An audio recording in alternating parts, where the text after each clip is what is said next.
Welcome back to my YouTube family. अस्सलाम वालेकुम। क्या हाल है?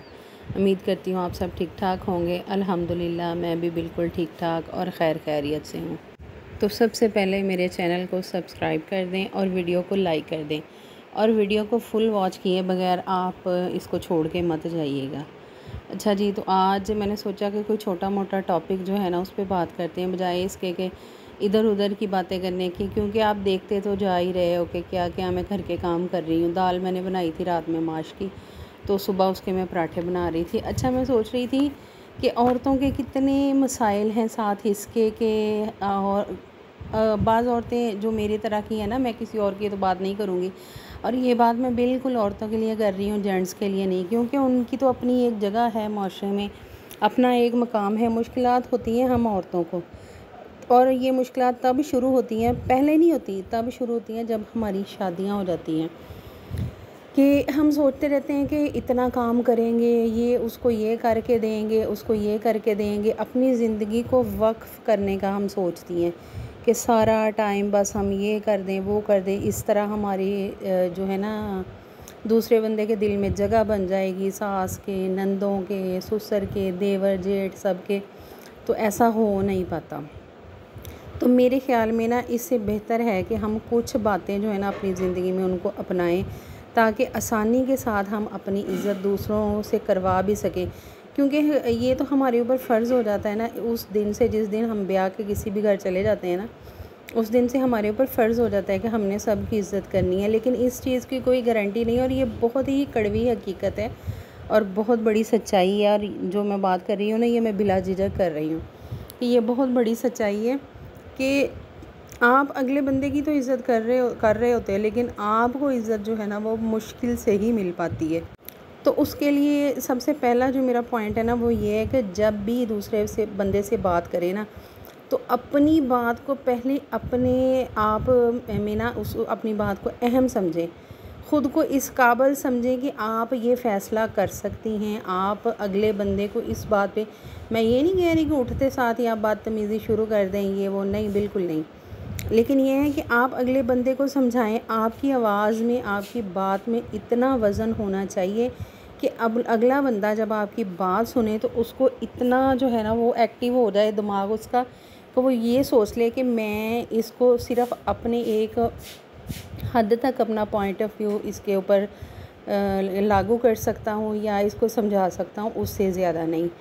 तो ये कि सबसे पहले अगर आप ख़ुद अपनी इज़्ज़त नहीं करेंगी ना, तो कोई भी आपकी इज़्ज़त नहीं करेगा। और दूसरी बात, अपनी इज़्ज़त दूसरे के रवैये पे मत रखें कि कोई देखें, लाइक शौहर हो गया, बच्चे हो गए। मैं बहुत ज़्यादा आगे तक तो नहीं जाऊंगी, लेकिन इतनी बात ज़रूर करूंगी कि देखें, शौहर ने मुस्कुरा के बात कर ली तो आप बड़े खुश हो गए कि आज का दिन ये ऐसा मेरा हो गया, या बच्चों ने किसी चीज़ पे तारीफ़ कर दी, कोई खाने पे आपकी तारीफ़ कर दी। देखें, आप एक जीती जागती इंसान है, आप किसी की रवैये की जो है ना वो मोहताज नहीं है। आपकी अपनी एक इज़्ज़त है, आपका अपना एक मकाम है। आप शौहर आपका है तो आप उनकी वाइफ हैं, बच्चे हैं तो आप उनकी माँ हैं। आपकी अपनी एक जगह है, ना कि आप उनकी मोहताज हैं कि वो आपके लिए आपके साथ अच्छा। आप अपने आप को इस तरह का उनके सामने प्रोटेक्ट करें कि उनको अंदाज़ा हो कि हमने इसके साथ इस हद तक बात करनी है और इतनी इज़्ज़त के साथ बात करनी है। क्योंकि ज़िंदगी छोटे छोटे बच्चे और शौहर इसी पे नहीं रहती। अल्लाह पाक सबकी ज़िंदगी तंदुरुस्ती करे तो आगे भी बढ़ती है। आप अपने बच्चों की शादियां करते हैं, बहुत सारे जो नए रिश्ते हैं वो आपके साथ जुड़ते हैं। तो फिर ये मामला, अगर आप अपनी इज़्ज़त ख़ुद नहीं करेंगी ना और लोगों को करना नहीं सिखाएंगी, तो आगे जाके आपको यही चीज़ें इतनी तंग करेंगी कि लोग आपको कभी भी किसी जगह पे भी बैठे डिग्रेड कर देंगे। और सबसे ज़्यादा ये काम जो है ना ये ससुराली करते हैं, क्योंकि जितनी उनकी बहू फर्मा बरदार होगी ना और सारे काम भाग भाग के करने वाली होगी, सब बहुओं में से उसकी इज़्ज़त कम होती है। और जो बहू बिल्कुल किसी काम को हाथ नहीं लगाएगी ना, अपना आप दिखाएगी, अपना आप मनवाएगी, तो उसकी बड़ी इज़्ज़त होती है। उनको पता होता है, उनको डर होता है कि ये बोल पड़ेगी, ये जवाब भी देगी, ये अपने आप को प्रोटेक्ट भी करेगी और इसके घर वाले भी इसको प्रोटेक्ट करेंगे। तो ये इस चीज़ का भी ज़रूर ख्याल रखा करें। और मेरी माँ बाप से भी बहुत ज़्यादा इस बात की गुजारिश है कि बेटियों को ब्याह के भूल मत जाया करें। ये मत सोचा करें कि बस हमने इनकी शादी कर दी, अब अल्लाह जाने और बस इनकी जो किस्मत होगी ये वो, इस तरह का कुछ ना सोचा करें। जाया करें, देखा करें कि अगले बंदे ने आपकी बेटी को किस हाल में रखा है, वो किस तरह की ज़िंदगी गुजार रही, और कोशिश किया करें कि उनका खूब ध्यान रखा करें। अच्छा जी, और अपनी जायज़ बात जो है ना उसको कभी ना दबने दें। ये कोशिश किया करें कि अपनी आवाज़ को कभी बेआवाज़ मत होने दें। देखें, ये सोच के अपनी आवाज़ को बिल्कुल भी दबने ना दें कि झगड़ा होगा, ये होगा।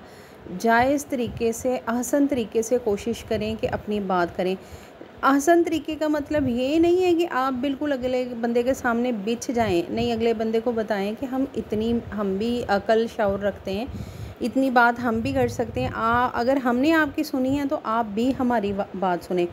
क्योंकि बहुत ज़्यादा महज़ब होना भी जो है ना, वो अगला बंदा आपके ऊपर जो है ना अपनी चढ़ाई कर जाता है, और दब के इंसान फिर अच्छी ज़िंदगी मेरे ख़्याल में तो नहीं गुजार सकता। फिर यही चीज़ें हमारे लिए डिप्रेशन का बाइस बनती हैं। हमारी बहुत सारी बीमारियां जो हैं इसी से उभरती हैं। हमारी ज़िंदगी टोटल जो है ना वो मुतासर हो जाती है, और हम अपनी ज़िंदगी में आगे बढ़ना तो बहुत दूर की बात, जो रूटीन लाइफ है ना उसको भी अच्छे से नहीं गुजार सकते।